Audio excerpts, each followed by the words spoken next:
নমস্কার সবাইকে, প্রতিমা ভেজ কুকিংয়ে সবাইকে স্বাগতম।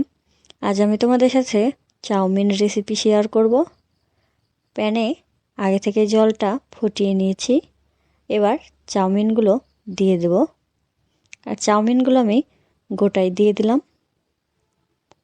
সবগুলো চাউমিন দেওয়া হয়ে গেছে।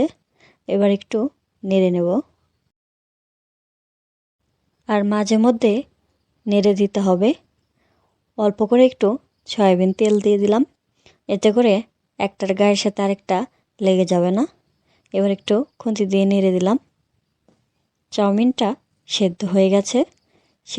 সেটা বোঝার জন্য একটা চাউমিন খুন্তি দিয়ে আমি কেটে দেখালাম, কেটে গেছে, তার মানে চাউমিনটা সেদ্ধ হয়ে গেছে। এবার দিয়ে দেব ফোড়ন, সয়াবিন তেল। এখানে আমি কিছুটা পরিমাণে জিরা দিয়েছি, তোমরা যদি না চাও নাও দিতে পারো। জিরাটা একটু লাল লাল হয়ে আসলেই টমেটো বাটা দিয়ে দেব। এখানে আমি 4টা টমেটো বাটা নিয়েছি। টমেটো বাটাটা বেশি দেওয়ার কারণে চাউমিনটা খেতে বেশি ভালো লাগবে। আর দিয়ে দিলাম হলুদ গুঁড়া। এবার ভালো করে মিশিয়ে নিতে হবে আর মশলাটা একটু কষিয়ে নিতে হবে। এবার দিয়ে দেব পরিমাণ মতো লবণ। লবণটা দেওয়ার পর ভালো করে মিশিয়ে নিতে হবে। মিশিয়ে নেবার পর এবার দিয়ে দেব কাঁচামরিচ কুচি। এখানে ঝালটা তোমরা তোমাদের পছন্দ অনুযায়ী দেবে। এবার মিশিয়ে নিতে হবে। মিশিয়ে নেবার পর এবার অল্প করে একটু জল দিয়ে দেব, এতে করে মশলাটা ভালো করে মিশে যাবে। মশলা ফুটে এসেছে। এবার সেদ্ধ করা চাউমিনগুলো দিয়ে দেব। অল্প অল্প করে দিয়ে দিতে হবে।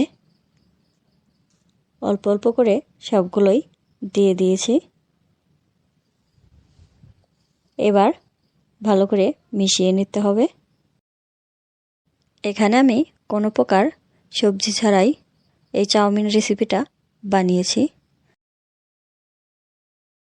এবার দিয়ে দেব ম্যাগি মশলা। এখানে আমি 2 প্যাকেট ম্যাগি মশলা দিয়েছি। মশলা দেওয়া হয়ে গেছে। এবার দিয়ে দেব বিলাতি ধনিয়া পাতা কুচি। এবার সব কিছু ভালো করে মিশিয়ে নেব। আর চুলার আঁচটা অবশ্যই লো করে রাখতে হবে। চাউমিনটা মিশিয়ে নেওয়া হয়ে গেছে। এবার কিছু সময়ের জন্য ঢাকনা দিয়ে ঢেকে দেব।